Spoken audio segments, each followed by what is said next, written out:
Welcome back into the Lions 24/7 podcast. I am Tyler Donahue. We have a lot to discuss here as we recap what was a very, very remarkable weekend for Penn State from a recruiting headlines perspective. 3 new prospects on board with the 2025 recruiting class. All 3 of them were on campus this weekend. And then 2 commits who had been with the Nittany Lions for a while exiting the class. So we've got a lot of changes to review. We've got the end of official visits. There's some notes from guys who got to campus. There was one surprise marquee name on that visitors list that surfaced last Friday that we didn't get a chance to preview on our most recent episode of this podcast. So we're going to break it all down right now with Tyler Caruso, who was also on the Penn State practice fields with me on Friday afternoon for Penn State's final 7-on-7 tournament of the summer and their final big man challenge camp of the summer. We'll get into those a little bit later, but the news had you running wild yesterday, Tyler Caruso, on Sunday, and it capped off with 3 additions on the weekend, as I said, and then 2 departures. We'll work through this on a couple of different angles, but first off, I wanted to commend you on your coverage over at Lions247.com. There is a ton for folks to check out right there. Some free content, a bunch of VIP content, breaking down a lot of the moving pieces here. Brian Doan, our national recruiting analyst, also doing a bunch of contributing over the weekend and helping with this coverage. So, Tyler, first off, thank you for the heavy lifting this weekend. And secondarily, have you come out of it with a little bit more clarity about what Penn State is in the 2025 cycle? I think I definitely do have a little bit more clarity. Whenever you go into official visit season, thank you, by the way, I appreciate it. And you took the words right out of my mouth. Shout out to Brian and the rest of our national team. Amazing guys to work with. They do a great job. It's a pleasure interacting with them on a daily basis. But yeah, I've got a good idea of what this class is at this point. I think it's a solid one. I think you're starting to see Penn State kind of address some of the needs that were lingering entering official visit season. There were certain positions. There are still some that need to be addressed, wide receiver being one of them, but you're seeing running back, they're at 3. They got to 3 in a different way than we might have been anticipating, but they're at 3 in the class right now. Dion Barnes goes out and gets an edge rusher, to pair with Deshaun Burnett if that's where he lands when he arrives at Penn State. Terry Smith keeps adding to the cornerback room. Anthony Poindexter, he's starting to hit on some of his top guys on the safety board. So you're starting to get an idea of what Penn State has wanted to accomplish and what it has been able to accomplish really throughout official visit season. Now that it's in the books, hey, look, it didn't come to an end before the Nittany Lions caught fire on the trail. Let's begin with the running back position, Tyler, because it's a spot that when we were previewing this official visit weekend, we were, noting the moving pieces and the lack of clarity in some parts, even though you had some guys saying I'm locked in. Alvin Henderson was one of them that said he was locked in. And then Friday, we're over at Penn State practice fields. We're tracking the 7-on-7 tournament. We're not too far away from Jaywan Sider, Penn State's running back coach. He was riding around in the cart, and word comes in that Alvin Henderson indeed flipped from Penn State to Auburn. That was one that, quite frankly, on this podcast, off the podcast, you and I have been discussing that potential for weeks now. We had talked about needing to monitor Alvin Henderson all the way to December. I guess that's no longer a requirement because he ripped off that Band-Aid. He's going to be an Auburn Tiger as of now. And let's start there because before we saw any additions on the weekend, including one at the running back spot, we saw that departure. Definitely didn't come as really much of a surprise to anyone inside of Lex. It's not one of those ones that kind of creeps up on you and you say, oh, whoa, he's going elsewhere now. I think the writing was kind of on the wall. I go back to what we said last week when we were talking about Alvin Henderson and his commitment status. There's a difference between, saying the right things and then your actions, ultimately showing elsewhere. He popped up at Auburn for the unofficial visit during the spring. It seemed like things were solidified a little bit during his official visit with Penn State, but then, he winds up at Auburn less than a week after leaving State College. So, again, not one of those ones that caught Penn State by surprise. Nittany Lions loved Henderson's upside in his game. He would have been more than a welcomed addition for Jaywan Sider and the staff, but you always, I reached out to our guy Christian Clemente at the Auburn site, and this was just one of those ones that kind of always had the feeling where he was going to stay in state and land at Auburn. I commend him for keeping his crystal ball pick on the Tigers just by Henderson popping for Penn State back in April. That staff was never going to let up. Good relationships with him, and they were able to get this one done in the end. Auburn is where he feels at home. I said on the board after that move that Penn State was going to be fine at running back recruiting moving forward, and that came to fruition pretty quickly.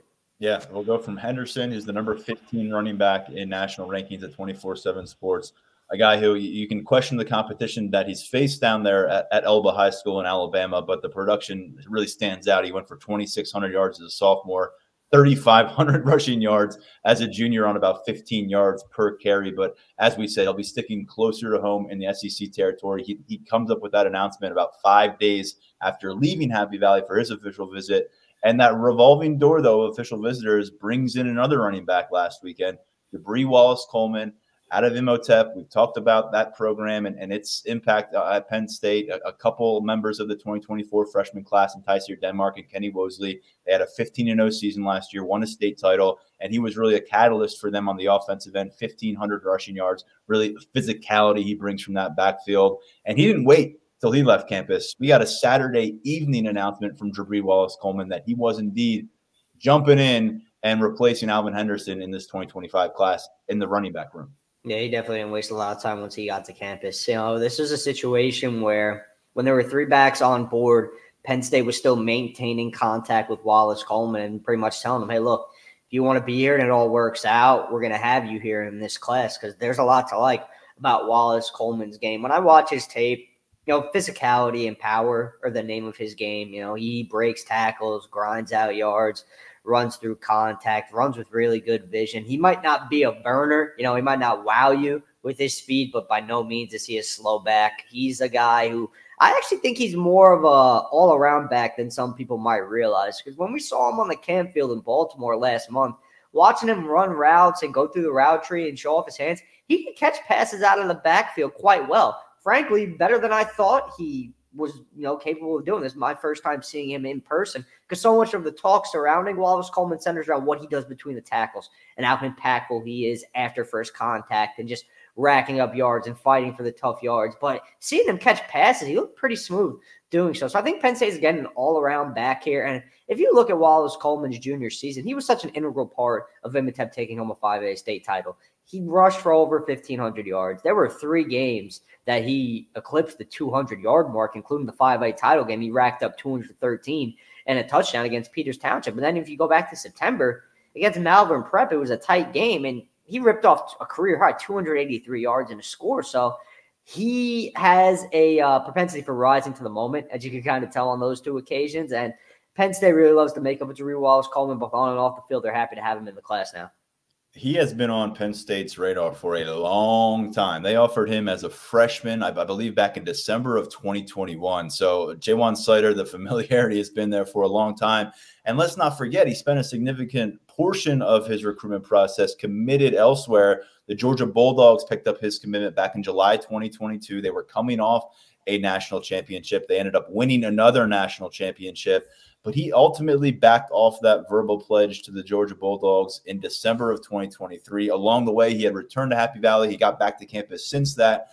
Can you talk us through the recruitment process? Because there's a few dynamics in play here. One is that long commitment to the Georgia Bulldogs. The other is that he had been recruited in some way, shape, or form by Penn State going back to late 2021. And then you throw in the fact that for recently, Penn State was working with 3 running back commits in their class and still keeping Dre Wallace Coleman involved in that conversation. So how did we get here? How did it end up being a partnership between Penn State and Wallace Coleman? Even while Wallace Coleman was committed to Georgia, there was still some contact. And Penn State kept trying to get him back to campus. There were multiple instances where it looked like he was going to make it to campus, or he said he was going to make it to campus, and wound up not happening for one reason or another. But the contact never really tailed off. Dre Wallace Coleman never really shut the door on Penn State. I think there was always some intrigue, staying in the state, playing at Penn State. The staff has done a good job with him. Dion Barnes and the rest of the group that handles Philly has done a really good job, specifically at Imhotep. And I think as the process went on, that started to, move Penn State more and more up his list. And then once he backed off that Georgia commitment, it was free game, open season in his recruitment, and Penn State remained involved with Wallace Coleman throughout all of its running back pursuits. Now, not only did Penn State have to weather the storm of having 3 backs on board while still, being in contact with Wallace Coleman in recruiting, they had to deal with North Carolina coming on strong in his recruitment. Tar Heels hosted him for an official visit that went well. Michigan State was a player for a little bit. He wound up not making it to East Lansing for an official visit with the Spartans, but for a little bit,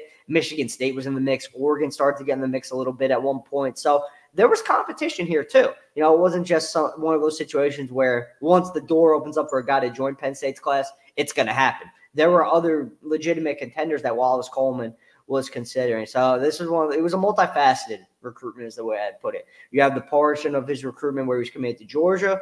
Then you have to look at the equation for when he was an uncommitted prospect, all these other programs getting in on him, Penn State being included. And once he got to town for the official visit, it was one we were keeping a really close eye on. It was probably one of the more intriguing visits of the weekend. That was even before Alvin Henderson went off the board. You know, Wallace Coleman is just a guy who's come up so much in conversation as a potential member in this class, and the stars aligned and it came together for him while he was on campus. Like you said, pretty quickly. You know, sometimes, a lot of the times actually, we see these guys pop after their officials. He didn't want to waste any time. He wrapped things up on Saturday night.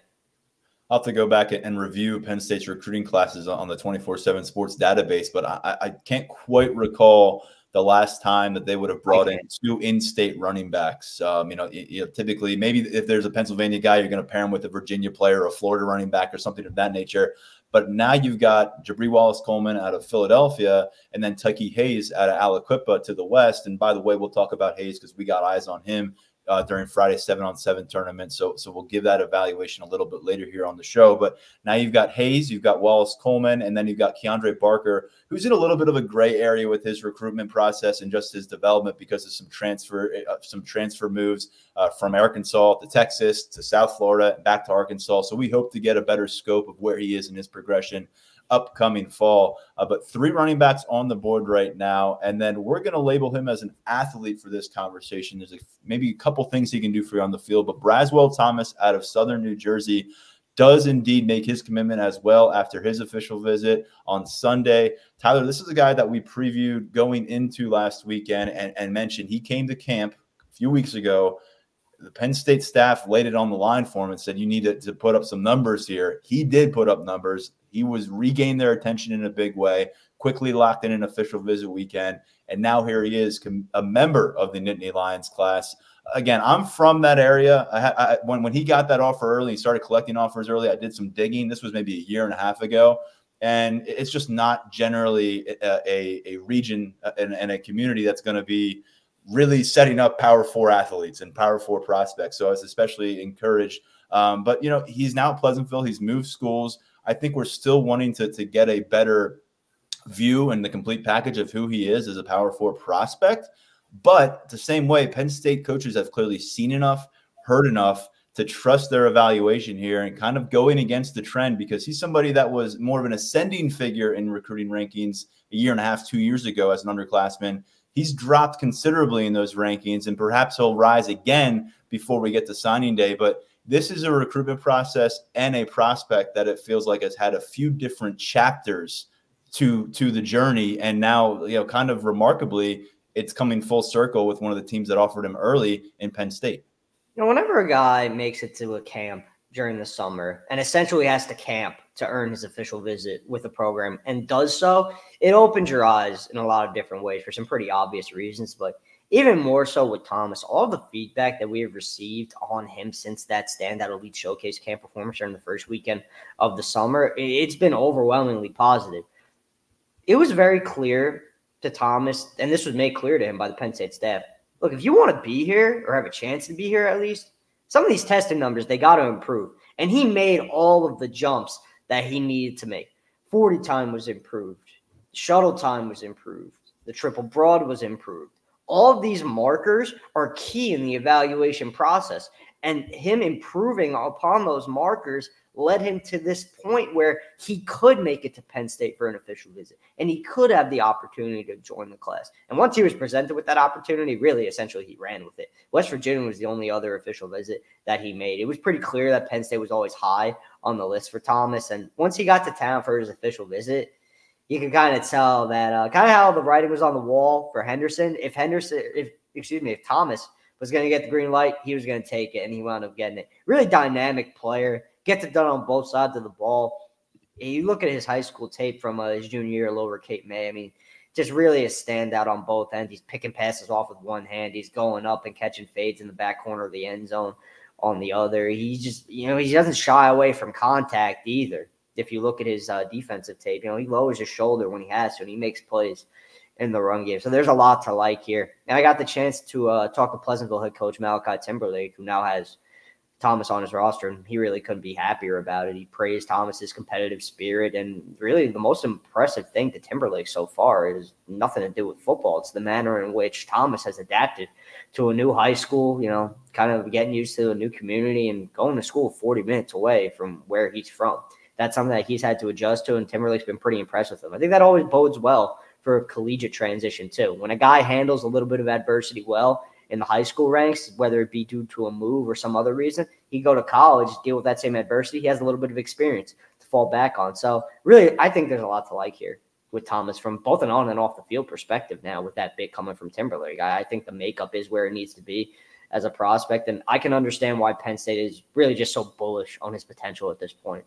If this does prove to be a hit for them, they're going to be ahead of the curve. I think maybe other programs looked another way at some point in this recruitment process. Maybe a lot of those early offers didn't hold up down the stretch. And as we know, Penn State needed to see more to kind of solidify their offer that they extended a while back. And you mentioned moving schools. I think Penn State staff is going to be working closely and in keeping close tabs on the situation with Braswell Thomas and just trying to set him up for success as best they can from afar with his final high school season, and then get him here to campus riding momentum. And again, we're labeling him as an athlete in this class.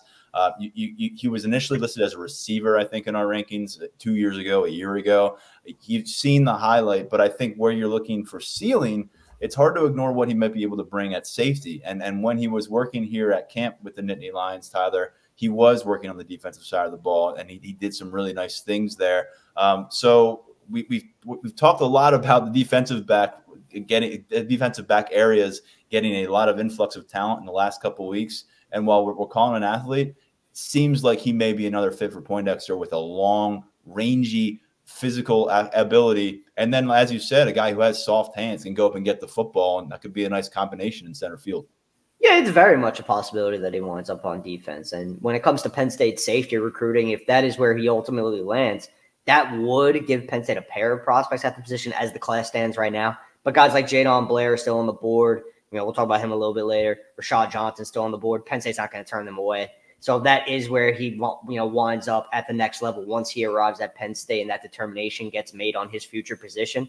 That would give Poindexter a pretty solid player at the position. And if he winds up on offense, I mean, the film kind of speaks for itself. High points the ball well, physical, nice frame. The speed, again, the speed markers are where they need to be. So a little bit of work with Hagans, could do him wonders. But we'll see where he lands. I like him at safety. I think, I definitely think that could be a good spot for him at the next level. But again, another one of those situations where the determination will be made later on. Braswell was initially he was one of 4 New Jersey recruits in this Penn State class, along with Jameer Joseph, the cornerback, top 24/7 prospect who committed last week, Michael Troutman, the offensive lineman. And that list did include DJ McClary. But as I said, very briefly, they shared the class because McClary goes public on Sunday as well. No longer a part of Penn State's recruiting class. He flipped to the Rutgers Scarlet Knights, a program that he's visited. We talked about how the in-state school was around DJ McClary. That was consistent throughout his commitment to Penn State. And as we addressed coming out of the official visits last weekend, or when it was all the commits on campus, including McClary, he didn't quite go all the way to tell Brian Doan that he was locked in. He said there were still things to talk about coming out of his official visit. So you didn't get the best vibes when it came to McClary and maybe his staying power in Penn State's recruiting class. And ultimately, by the end of this last official visit weekend, he's heading elsewhere in the Big Ten. What do you make of the departure from this class and really where Penn State's going to do next at linebacker? There's another one where I can't really say that I'm surprised. Checking in following that official visit weekend with McClary and the rest of the commits. You got this, Penn State felt that it did some good things with him and did enough to keep him in the class, but that was kind of met with, hey, but, we'll see what winds up happening. The involvement with Rutgers was very much always there. There are ties between the high school coaching staff at Snyder High where McClary plays and the Rutgers staff. So this was just, one of those situations where he wanted to stay in state, play at Rutgers. Penn State will continue its recruiting efforts at linebacker.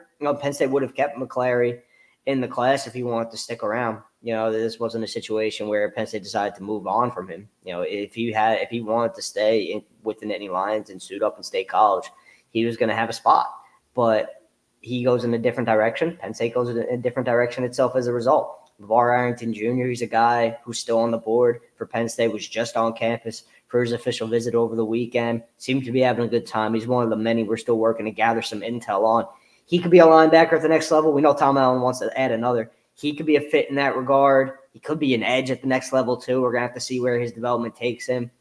Beyond that, it's a little bit barren. Ty Jackson, top 24/7 standout from Florida. He's still on the board. Doesn't seem like that one is going to go Penn State's way, though. There is still some involvement with Elijah Melendez, who's been committed to Miami for a while now.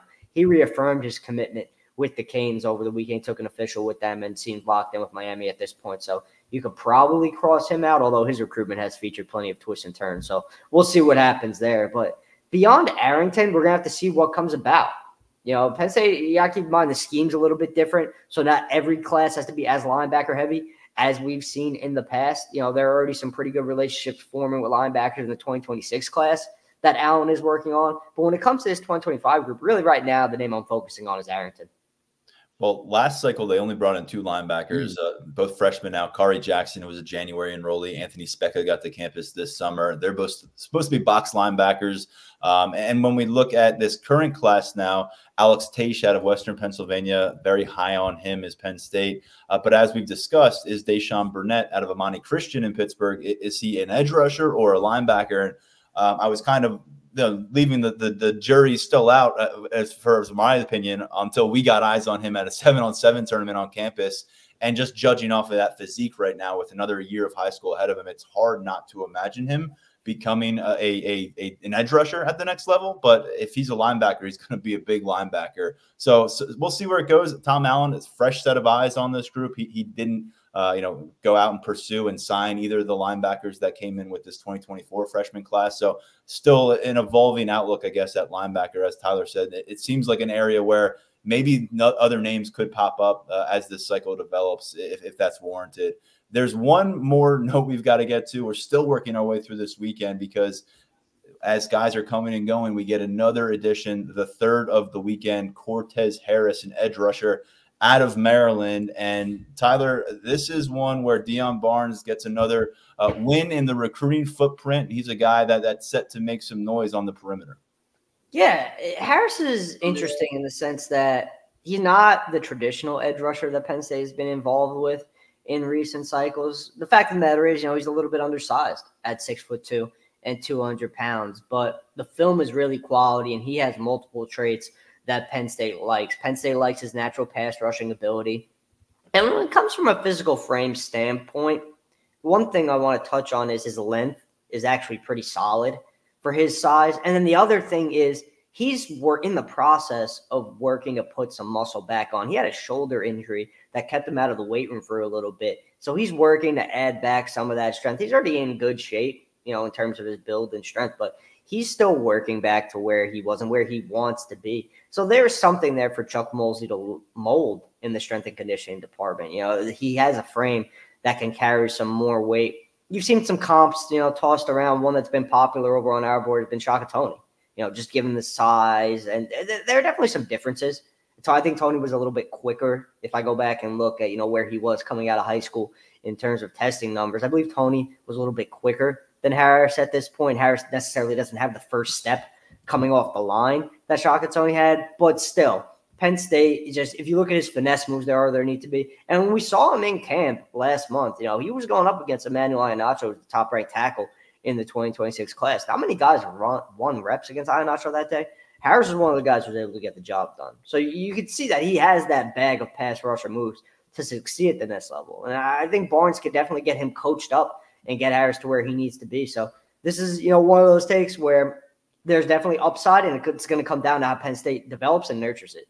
Yeah, Shaka Toney, nice reference there, because at the Emotip Institute, I got to credit our subs, man. That's not me. I got to be honest. Well, Adam Phil, I remember he was maybe 210 pounds soaking wet when he got to campus and making that move as a freshman. And by the time he completed his career as a guy who started more than 20 games at defensive end, he had 20-plus career sacks. He ends up top 10 all-time in program history with career sacks. when it's all said and done.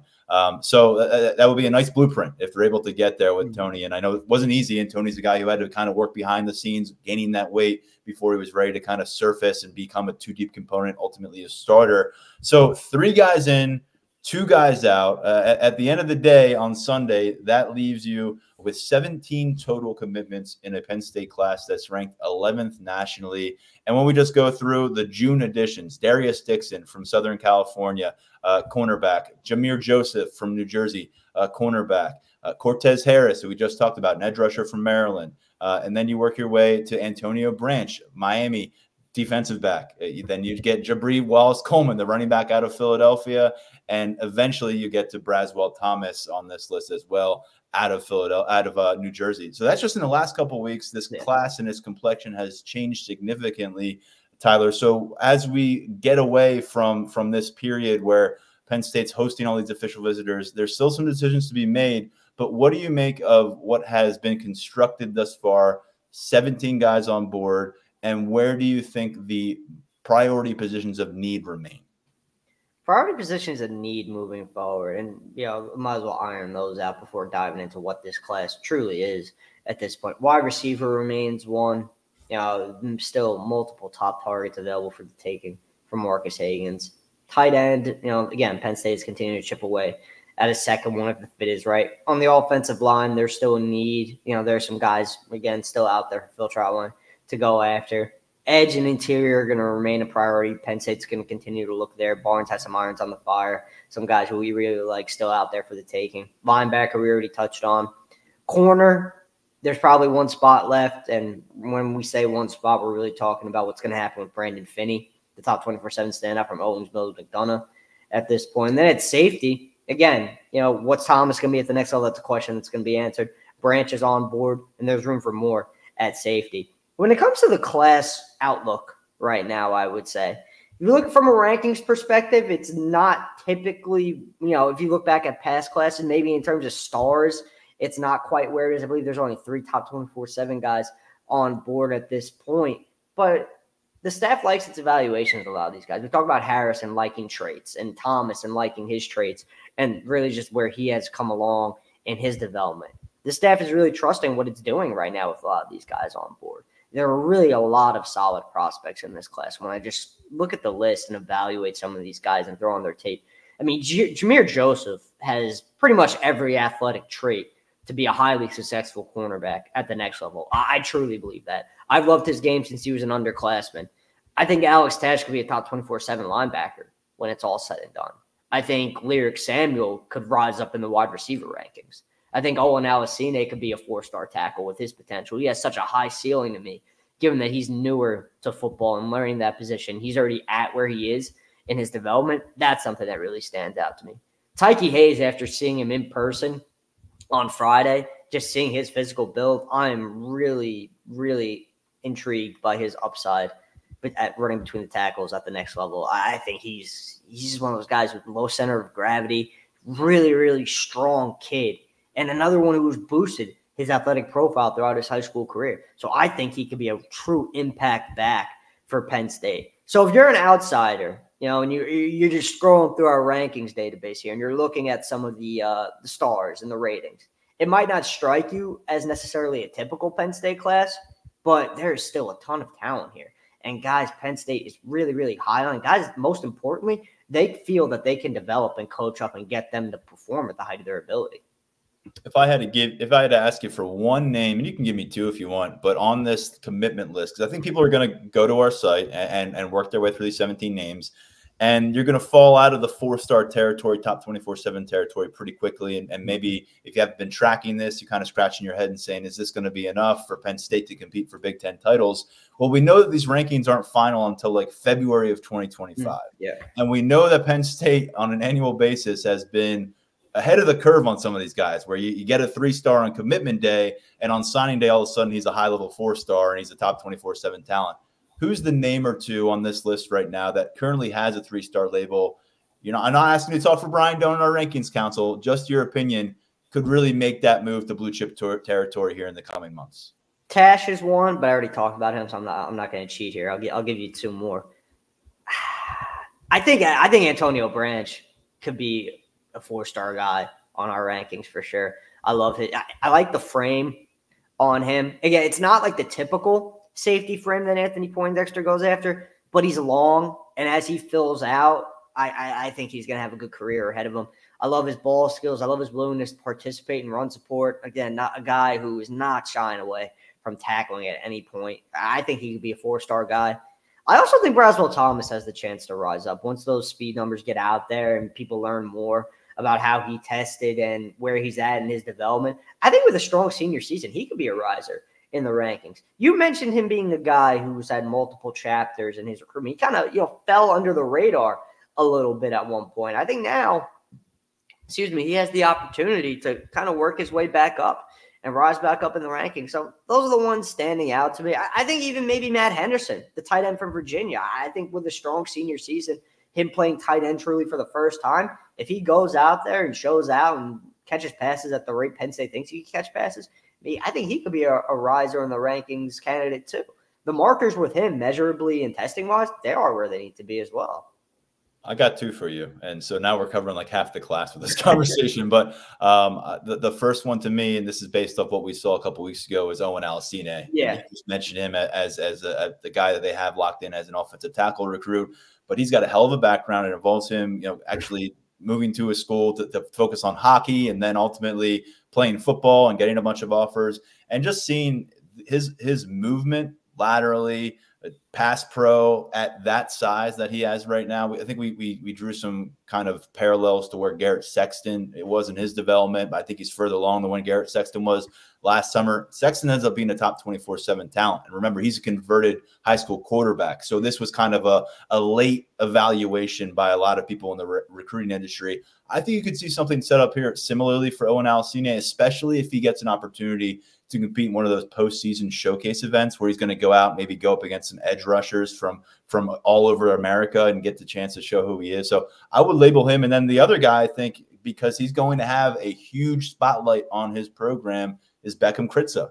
Mm-hmm. Right now, he's outside of the top 40 overall in our quarterback rankings. You and I have discussed quite a bit how tantalizing some of his traits have been. We've had Daniel Gallen on to discuss that as well after some recent looks at camps.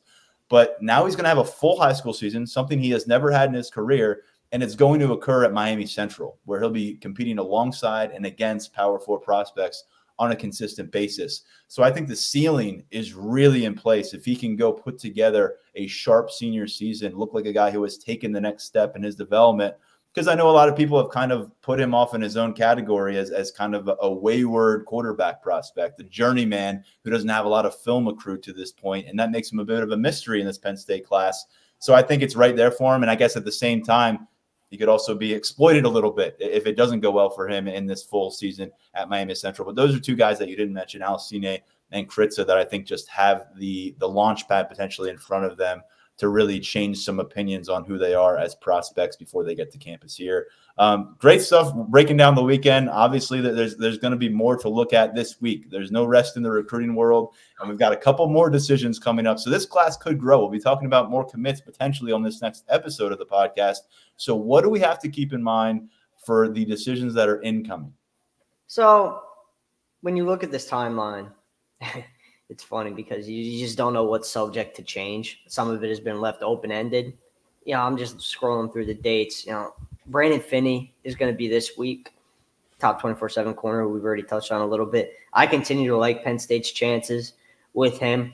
I think that Terry Smith has done an excellent job recruiting him. Ohio State, Oregon, and South Carolina have also gotten Finney for official visits, but I just continue to like Penn State at the top of the list. We're going to have to see where that one goes. And his teammate, Jeff Exner Jr., 4-star wideout, he's going to go off the board this week, Friday, June 28th. That's what it's looking like for him. It's coming down to Penn State, Maryland. He's in decision mode at this point. Virginia Tech made a pretty strong push at Exner, but it's coming down to the in-state Terps, and it's coming down to Penn State. Another one where I do definitely think that Maryland gave Exner a lot to think about over the weekend with his official visit. It seemed like the staff did a good job with him while he was on campus, but I continue to like Penn State there. I think the relationships in State College are really, really good. I think Penn State's done a nice job selling him on his role in the offense and his development under Hagan's watch. And again, we always touch on it. We have to whenever we talk about Exner. It's the relationship with Kenny Sanders and having that trust with a member of Penn State staff and just feeling comfortable with the overall group. in Happy Valley aside from football. You know, a big talking point in Exeter's recruitment when I got the chance to catch up with him was, is this a place I could spend the entirety of my college career? Will I be comfortable here for the entirety of my college career? Because he doesn't seem like a guy who wants to go through the whole transfer portal process and looking for a new home. If all works out for him and he picks the right school, he wants to feel at home for the entirety of his career. So those two I feel really good about. That's just this week for Penn State on the commitment front. Jadon Blair is going to go off the board. He's slated to go off the board on July 5th. That's his birthday, I believe. Taz Williams, the 4-star wideout from Texas, who's a PA native, he's going to go off the board on July 13th. Max Granville, he's left it a little bit open, but he's in decision mode, and I don't think it's going to be too much longer for he and his camp come together for a final call. Top 24/7 edge rusher, who's the top name on the board for Dion Barnes. Lex Cyrus is a guy we could see go soon, potentially, depending on how things shake out with him. He told 24/7 earlier in the month that, you know, a decision could come soon. That was 2 weeks ago now that he said that, so maybe we're getting to that point. And remember, Cyrus was at Penn State over the weekend for that 7-on-7 tournament that we're going to dive into here in a little bit, and he had the attention of the staff throughout his entire time on campus. That is one Penn State really, really wants to get done. So there's a lot going on with the commitment front right now. And you got to keep in mind, too, we touched on a few guys, but there are guys who might not have a date who could pop on any given day. A bunch of guys who have been to Penn State for official visits. So just because we're laying out these dates and, you know, oh, these are the guys there, we know when, or at least have an idea of when they are going to commit. The ones who might not have a clear timeline right now, they could pop up on you in a hurry. So we'll be keeping an eye on that as well. Yeah, the holiday of July 4th has also proven to be a pretty consistent date for random commitments. And I think one year Penn State picked up 3 commitments on the 4th of July, like 4 or 5 years ago. So that's always a day to be a little bit wary. Like something might pop that day. And the name you didn't mention, Andrew Olish. You know, he's stated a few times here. He talked to us about it. He's talked to a few different reporters about it, of trying to reach a decision by early July. Coming out of these official visits, he was at Michigan again. We'll try to be able to catch up with him, maybe see where his mind at. But he's another one that could be off the board soon, one way or the other, whether he's jumping in as a commit or heading elsewhere to play college football. So a lot of things to come. And Tyler, you'll be keeping tabs on this, I know. But looking back at last weekend, there were some official visitors of note that we'll get to here. As you laid out earlier, we're still tracking down some of the details. Stay tuned at lions247.com. 30% off the IP access right now for more feedback from the 4th and final official visit weekend of June. But one of the big names that showed up on campus and confirmation came on Friday, Brian Doan was able to put the report out for us at lions247.com. But Zahir Matthys, a defensive lineman, edge rusher, committed to the Ohio State Buckeyes for a while now, going back to last winter. There was some time where he was considered the #1 overall prospect in the state of Pennsylvania for the 2025 cycle. I don't believe he's still in that spot, but clearly a blue chip talent considered by many out of Philadelphia. And he was on campus with his teammate, Dre Wallace Coleman. Stop me if you've heard me mention Imhotep Institute on the podcast lately. Again, 2 freshmen signed from that school. They just picked up a commitment from that school. And Zahir Matthys committed to Ohio State, taking a closer look at the Nittany Lions during the weekend. What do we make of it?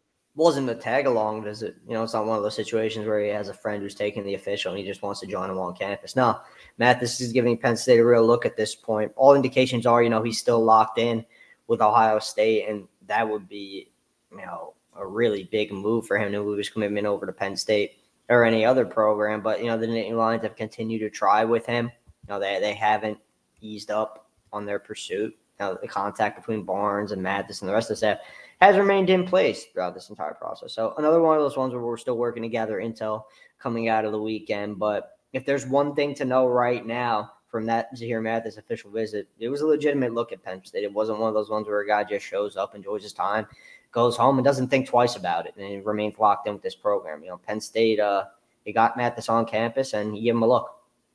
Right now, he is listed as the #3 player in the state of Pennsylvania for the 2025 cycle. He's the #132 overall prospect in our top 24/7 ranking, the #15 edge rusher. And how prominent is the role of Dion Barnes in this entire process? A Philadelphia native himself, edge rusher at Penn State, got a chance in the league, and now he continues to try to return back to his native city, bringing talent his way. how much is he an integral role in why this visit even happened? And if a flip were to happen, is he kind of front and center in that situation? I think anytime there's a guy from Philly, you have to kind of look at Dion Barnes and assess his level of involvement. And oftentimes it's a pretty high level of involvement, especially now that we're talking about an edge rusher prospect. Barnes is going to be involved to at least some degree in every pursuit that Penn State goes into in Philly. But when it's a player at his position on the D-line, best believe he's going to play a key role. And he's a key reason why Matthys has, given Penn State really the time of day since committing to Ohio State. So many times you see guys, they commit, they shut things down, and that's that. But Barnes and Matthys have a good relationship, and Barnes is a big reason why Matthys has continued to listen to Penn State, and a big reason why this visit ultimately came to fruition. Barnes does a good job in the Philly area, and he's doing it again with Matthys. All right, well, one other name I wanted to get to from this official visit weekend, Florida product and a wide receiver. So we've talked about quite a few Florida guys. We've talked about a lot of wide receivers during this official visit. And the one that we jump into now is Kobe Howard. You had a chance to catch up with him coming out of his visit. Not necessarily one of those names that's been, prominent in our discussions at the receiver position this month of June, but someone who was involved on that last guest list. Did something materialize here between Howard and Penn State? Are you taking this maybe a little more seriously than you would have going into the weekend? From Howard's perspective, I am, just because this was really our first opportunity to kind of gain his insight and thoughts onto Penn State. He visited Ole Miss last weekend. The Rebels did a really good job with him, but Howard hadn't been to Penn State, and this was his first real in-depth look at things. So in that regard, he's definitely on my radar more now. But at this point, what I'm monitoring is what else happens at wide receiver, because there are names ahead of him on the board. That applies to Nashon Montgomery, who was on campus, and even Samari Reed, I think, is in that category.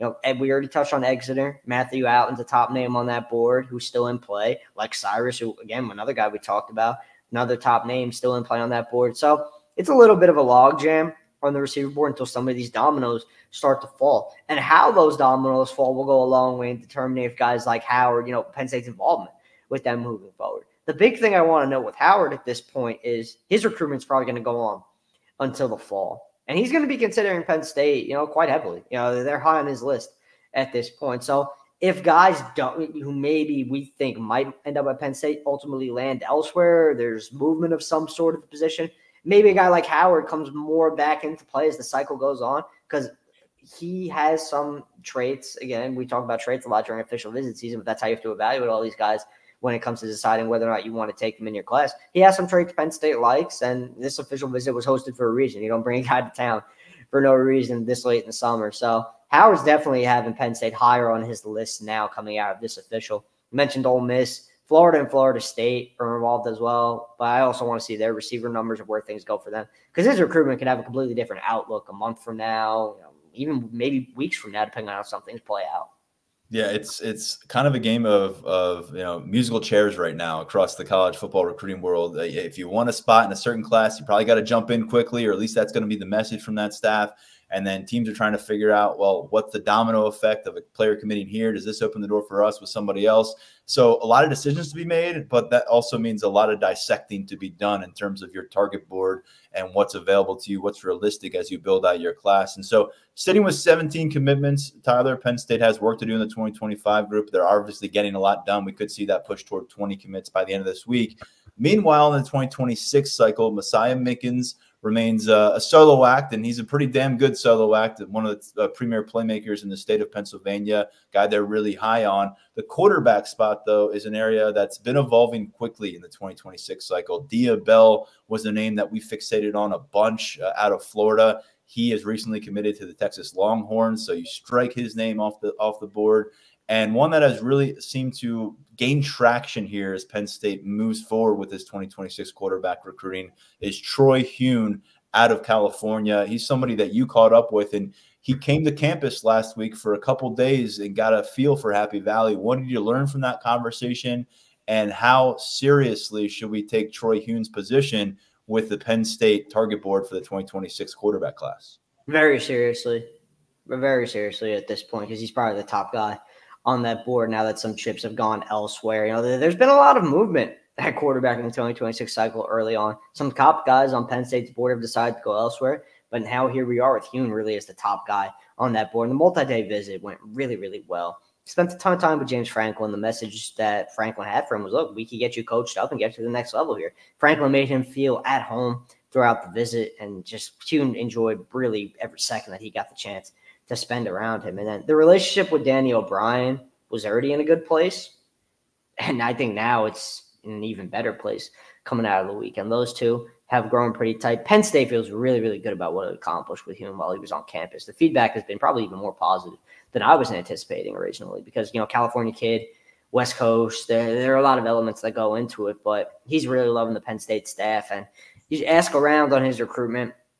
He visited Ohio State just before he made it to State College. Ohio State, I don't feel moved the needle as much with Troy Hune. Auburn is one to watch. He's mentioned that he's going to be down there next month for a visit. But if there's a world where he goes off the board in the next few weeks or even before that Auburn visit, because there are people who are indicated that this one could end sooner rather than later, I think Penn State would be in the best spot to get it done. The relationships have already gotten to the point where they need to be.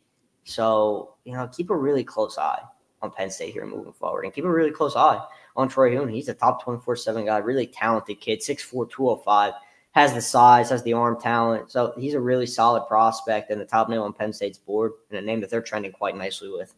We spent time on Darius Dixon, a top 24, top 100 overall defensive back in the 2025 class. And it's a California recruitment. It's good effort, but we'll see. They add him. And now Hune, similar regard as you got a Southern California quarterback, and they seem to grow in large numbers every single cycle out there in Southern California. But he's considered one of the premier guys out there in terms of passers. Number 12 quarterback in the nation for the 2026 cycle. He's a top 200 overall recruit, standing 6'4", 200 plus pounds, heading towards his junior year of high school. I want to note that Anna Adams, who's on our national recruiting team with 24/7 Sports, says that Faison Brandon, the number 1 overall quarterback recruit in the country for the 2026 cycle, I believe he's the number 1 overall prospect period in that cycle. He's moved up his commitment timeline. He wants to get to a decision in August, and he has a visit to Penn State still penciled for late July for that Lash Bash event. So maybe another chance for the Nittany Lions to take a big swing. And then I'll just mention the guy who we saw at the start of 7-on-7 tournament play, Tyler, Samaj Beals from Philadelphia, has put together a really strong offseason for himself, has a really impressive offer list. And when we look at that, these kind of options that are bubbling up here, what do you think Penn State's desired timeline is? If they have their druthers, are they heading into this 2026 season with a quarterback committed, or do you think they're content to, process through some long-term recruitments, multiple ones, into their junior seasons? I don't think they're going to rush if they don't feel the fit is right. But if we got off this podcast and Hune called the staff and wanted to get in, he'd have the place, and no one at Penn State would have an issue with that. But if he wants to take things a little bit further, that's fine too. If you look at some of the timelines that Penn State has recruited the quarterback position at, there have been plenty of later in the cycle additions. Jackson Smolik following the decommitment or in the flip of Marcus Stokes. Ethan Grunkemeyer popped onto the radar not until the spring leading into his senior year. So you've seen some later additions. Penn State's not going to rush it because, again, quarterback being such a crucial position, you want to make sure you're getting the right guy. And you can't rush getting the right guy. Could Hune be that guy? Sure. But, it's kind of, if he wants to take a little bit more time, sort through all of his suitors, and then come to a decision maybe after his junior season, sounds like it'd be a good deal for Penn State because they really like his game and his upside. But I don't think, based on conversation I've had, it is necessarily going to last that long with him. We're going to have to wait and see, though, because he's traveling back to California and he's going to talk to some people who are close to him. All right, we'll keep tabs on the quarterback conversation for 2026. Obviously, Penn State, Andy Kotelnicki, Danny O'Brien, James Franklin, aiming high as they try to bring in more talent to that quarterback room. Tyler, you and I got looks at prospects again on Friday.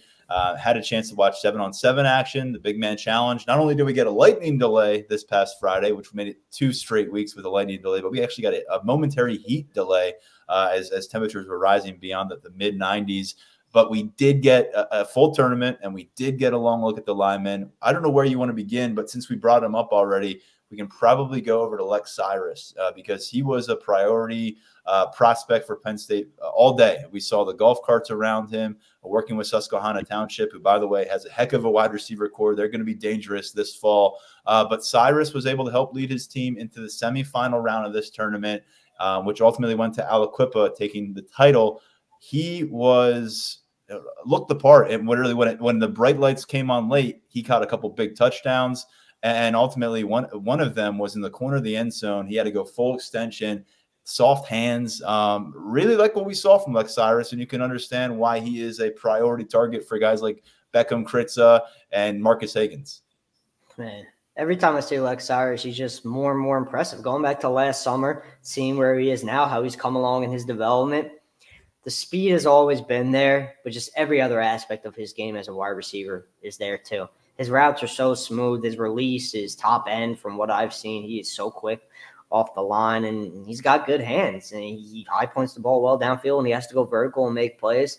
He's just one of those guys who definitely might be a little bit on the smaller side, but he's going to get it done for you when the ball is in his hands. He's a dynamic prospect, and he was definitely, probably for me, maybe not necessarily the most impressive player of the day because there were some really, really talented players out there. But, man, Lex is just every time you see him, he showcases why he is such an important name on the wide receiver board for Marcus Higgins. And staff saw everything that we saw out of him on Friday. There were a lot of golf carts circling around the 7-on-7 tournament, and many of them stopped whenever Lex Cyrus was in action. Already made his official visit to campus prior to that. Now then back in a standout performance in 7-on-7 work. We'll see if the next step is a commitment to Penn State, as that wide receiver class still has some filling out to do. Tyler mentioned on our last segment. Let's go over to Aliquippa because they really did dominate down the stretch. A lot of credit to them. They knocked off Susquehanna Township in the semifinal round. Then they beat a team from Virginia in the final round, and they actually shut them out in the championship. And you can go in a lot of different directions, but let's start with the Penn State commit that we had eyes on. Tay Hayes, running back commit for Penn State, one of the 3 on board, and a guy who looks every bit the part of a power back. But when he got a chance, and really in the 7-on-7 tournament, there's no power back role to be found. So he got a chance to go run some routes, and I thought he handled himself really well for a running back built that way, to be pretty fluid downfield. He had soft hands. He had a couple key catches. And ultimately, Hayes looks more versatile than maybe some folks have given him credit for. I might be one of those people, to be honest with you, because I wasn't quite sure what Tay Hayes was as a pass catcher until seeing him in action on Friday. I mean, for a running back, his routes are really, really smooth. Whenever Aliquippa kept a running back in and didn't go empty, it was having Senior Brooks at running back and splitting. Senior Brooks is a 2027 prospect who has an offer from West Virginia, for those who might be unfamiliar with him. And Hayes was splitting out wide and just really having his way with some of the cornerbacks that he was going up against. A couple of post routes he scored on. There were some long touchdowns where they weren't just, catch and run touchdowns either. You had to go up and get some of these balls and make plays down the field, and he did so in a quite effective manner. So I got to see a new kind of element of Tay Hayes in his game, because so much of the conversation is just what he does as a runner between the tackles, rushing for over 2,000 yards and just getting it done for Aliquippa en route to a 4A state title. He's going to be – I'm really sold on his talent at this point. I am. Seeing it in person on Friday kind of sealed the deal for me. I always liked who he was as a runner, just watching his film, but watching him moving around, getting a look at the build and seeing how strong he is and where he's come physically, really liking what Penn State has there in the Aliquippa standout. He's put up huge numbers at the high school level, 2,000+ yard seasons, 30+ touchdown seasons, and he's just really built his career from freshman to sophomore to junior. And now we get a look at him in the offseason before his senior year. Expect huge things from Hayes and that entire Aliquippa team going into the 2024 season. We've got to go over to the defensive side, because when you pitch a shutout in the championship round of the 7-on-7 tournament, it means you're doing something right. I thought all day long, and just like when we saw him at a state college camp back in May, Larry Moon III, one of the premier cornerback prospects in the 2027 cycle, he looks the part. I mean, every time you see him, not only does he look the part before they start working, because he's got muscles, he's got a six-pack, he's got a big lower body for a cornerback, and you're remembering, I mean, I had to remind myself a few times, he's got 3 more seasons of high school ball ahead of him. So he's got all that kind of prospect profile eye test working for him. And then you watch him compete. I mean, he's a high-level competitor. He wants to win every rep. He wants to win every matchup, and he plays like it. And I also noticed he was extremely vocal and encouraging with his teammates in some moments of adversity, in some moments where he was trying to keep guys calm in moments of success. I really love that he was kind of being able to kind of point out things to his teammates at this age. So the maturity level and certainly the physical makeup and what we've seen from the competitive nature in the camp setting and then on the 7-7 circuit, it's checking every box for me. And you totally understand why Penn State offered him as a freshman. You understand why he's got a whole collection of Power 4 offers from every conference before his sophomore year. And this is just to name the circle like 8 times. And remember that Terry Smith is going to be keeping a close eye on this young man at Aliquippa in the years ahead. I mean, we could just go ahead and call him an elite prospect. It's still early, but I think he's already kind of worked his way up into that realm. There was a point in the tournament where teams weren't even throwing at Larry Moon, so Aliquippa moved him to safety just so they could take advantage of his ball hawking skills. When you have that kind of an impact player in a 7-on-7 setting, it kind of speaks for itself. And the offer list speaks for itself. He's going to be one of those top 2027 cornerbacks in the nation. I truly believe that at this point. And Penn State's going to be right there with him. He's got a high level of interest in the program, a really good relationship with Terry Smith overall so far. His recruitment's already a national one, but it's got a ton of local flavor to it thanks to the relationship with Smith and Penn State. He used that long wingspan to help break up a pass near the goal line and preserve that shutout in the championship game. And about 15 yards away from that play, parked on the sideline in a golf cart, was safeties coach Anthony Poindexter, cornerbacks coach Terry Smith, and defensive coordinator Tom Allen. You know they liked what they saw on Friday. Another name I wanted to get to from Aliquippa, which again is a stacked roster right now, getting ready for his 2024 season. Davon Taylor. This is a 2026 linebacker commit for the West Virginia Mountaineers. Naturally, in a 7-on-7 tournament structure, we've seen commits from other schools make the trip with their squads. Doesn't always equate to a recruiting visit for them. But is Davon Taylor a name, despite the West Virginia commitment, that we need to keep track of? Because, again, he was one of those standouts for them on the defensive side of the ball.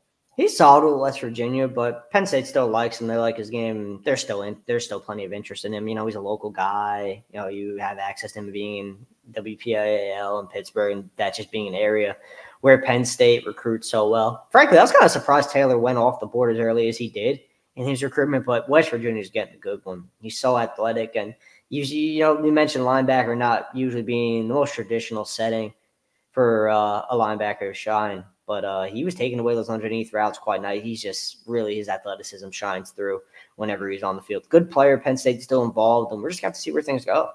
We'll get a chance to watch West Virginia and Penn State play each other in less than 70 days now. One more name that we'll just throw out there for those who are hardcore recruiting followers, Nasir Wade, 2028 athlete with that Aliquippa program. He got loose on a couple touchdowns, and he's a guy that everyone's kind of buzzing about. He's an 8th grader, will be a freshman this fall, so hasn't played at the high school level yet. But he has his first FBS offer. It came from Buffalo. I think Power 4 offers are in his relatively near future. So just kind of the next name up there. Another guy that we got eyes on was Chris Hewitt Jr. Over at Calvert Hall in Townsend, Maryland. Somebody that, this is a crazy one for me because I worked with his father back in the day at Rutgers University for the football program. His dad was the cornerbacks coach at that time. His dad's a former NFL player. But he was a newborn back then, and now here he is, one of the more chiseled, physically imposing defensive backs that we saw in the 7-on-7 action with Calvert Hall. He's somebody that's got a bunch of offers. We saw him chatting quite a bit with Penn State coaches, including Anthony Poindexter, in between some games. Penn State is among the teams that have been interested here, and there's a lot to work through with his recruitment. Chris Hewitt, is he somebody that's a long-term name for Penn State's defensive backboard in this class? Most definitely. He's got an early offer from Penn State, bunch of other high-level P4 offers early in his process. Could work at corner, could work at safety. Gets it done at wide receiver too, so he could play in multiple positions for you. He was having some conversations with Anthony Poindexter, catching up with the Penn State staff. He's definitely a name on that 2026 board to monitor, a regional name at that. And then I wanted to get over to the linemen because we got a pretty good group to monitor on Friday. And the headliner there was Tyler Merrill, somebody that we had forecasted being in attendance on Friday. And he looked the part. Top 24/7 talent. We saw him last year. He was one of the earlier names to know in the 2026 cycle for the state of Pennsylvania out of Cumberland Valley. And now that he's had a chance to have another offseason under his belt, I mean, I was really, and we talked about this in live time on the field, Tyler, the way his body has developed, he is really solidly built now. I think he was 300+ pounds last year between his freshman and sophomore year, and I wouldn't have called his makeup really all that solid, but he had a lot of power, he had a lot of strength, he had a lot of mass. Now, much more solid player going into his junior year. I don't know that he weighs any less than he did last year, but he's wearing it in a different way. And everything that it looked like Phil Troutwine wanted him to go through, whether it was pass pro work, whether it was hitting the blocking sled, working against some defensive linemen, he seemed to answer the call each step of the way. And between him and Kevin Brown, the 2026 offensive tackle recruit from Harrisburg, those are just opportunities in your region, in your neighborhood here for Penn State that look like true blue chip offensive line talents that you can get multiple years of starting experience potentially out of. I know I'm getting ahead of ourselves a little bit here, but Tyler Merrill really did look like he belongs as a top 100 range kind of a talent.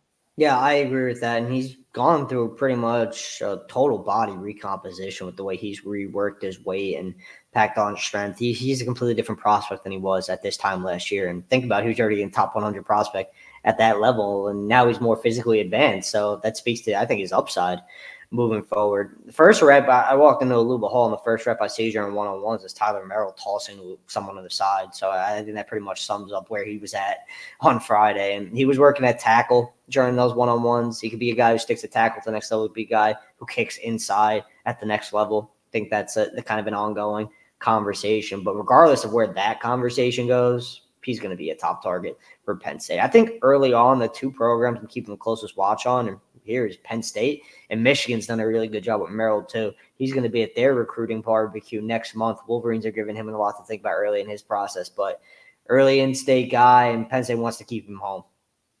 The other names that stood out to us and shared MVP honors for the Big Man Challenge with Merrill were Dylan Beal, who made the trip up from Georgia, 2026 recruit. He has been offered by Penn State prior to that camp. And then a name to monitor here in the state, Susquehanna Township, the standout Yendor Mack was another MVP selection for them. Nice showing by Susquehanna Township overall on the afternoon. And then the defensive line MVP that caught our attention because he spent quite a bit of time working one-on-one with Dion Barnes as camp concluded was Elijah Satchel out of Camden. Doesn't have a Penn State offer yet, but again, we're talking about in the region, right across the river from Philadelphia. This is Dion Barnes' wheelhouse.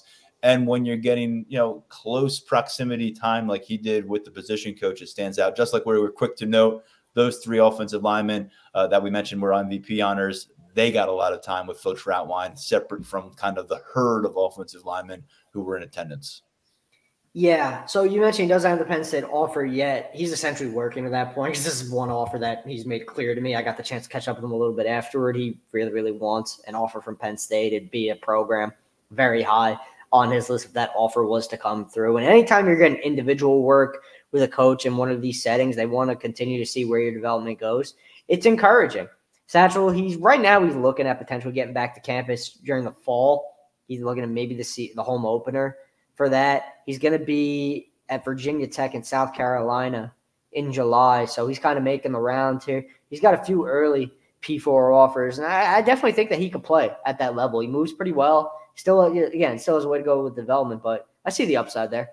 Yeah, 2026, 2027, a lot of that flavor on Friday on campus, and that extended to some of the observers, by the way. Penn State commit Messiah Mickens was back on campus. So was his teammate from Harrisburg, Elias Koch, who was 1 week removed from having a really strong 7-on-7 effort at Penn State's second tournament of the summer. So, Tyler, 3 straight Fridays that featured the tournament, featured Big Man Challenge. They are all behind us now. Along the way, we had a couple of those elite prospect showcase camps.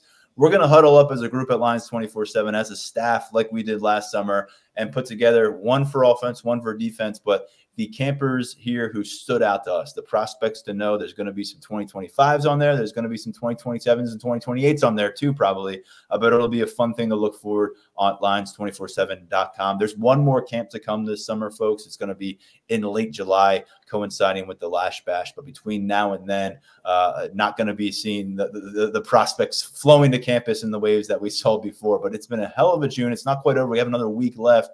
Tyler, beyond those commitments that you kind of previewed out of McDonough School with Jeff Exeter and Brendan Finney upcoming this week, what other coverage? Because we are getting this episode out early on a Monday, a day earlier than normal. What else is brewing for our recruiting coverage here this week, the final week of just a tremendously eventful June? Still got intel flowing out of the official visit weekend. We've got, these pending commitments to preview. So that's going to be a big part. Like I said, it's the dead period now, but it's definitely not dead over at Lions 24/7. That never happens with the way recruiting is, and it's a good thing. If you're one of our subscribers listening, shout out to you for following along throughout the month. It's been busy, it's been hectic, it's been fun. And if you're thinking about joining us, I definitely recommend it because we're going to keep it rolling throughout the summer. And Penn State is hoping that it can keep itself rolling on the trail as well. Hopping now, 30% off gets you in the door all year long with VIP coverage. And right now we're just about 5 weeks away from getting into preseason camp coverage. And so you're not going to want to miss that over at Lions247.com. We'll be back with a second episode this week. I want to thank Tyler Caruso for joining us for a full hour to break down one of the busier weekends I recall for Penn State football. Appreciate it, man. We'll talk to you really soon, I'm sure. Of course, man. Thank you. All right, great stuff from Tyler Caruso. Check out his coverage at Lions247.com, where you can see all of our football preview coverage as well. We're going to have some stories coming out this week. We had a couple last week that are really going to help set the stage for this 2024 Penn State squad, following some conversations with coaches. So head over to the site. Stick around for the next podcast later this week. We have a lot more coming your way. For now, stepping aside, I'm Tyler Donahue. Thanks, as always, for listening to the Lions 24/7 podcast.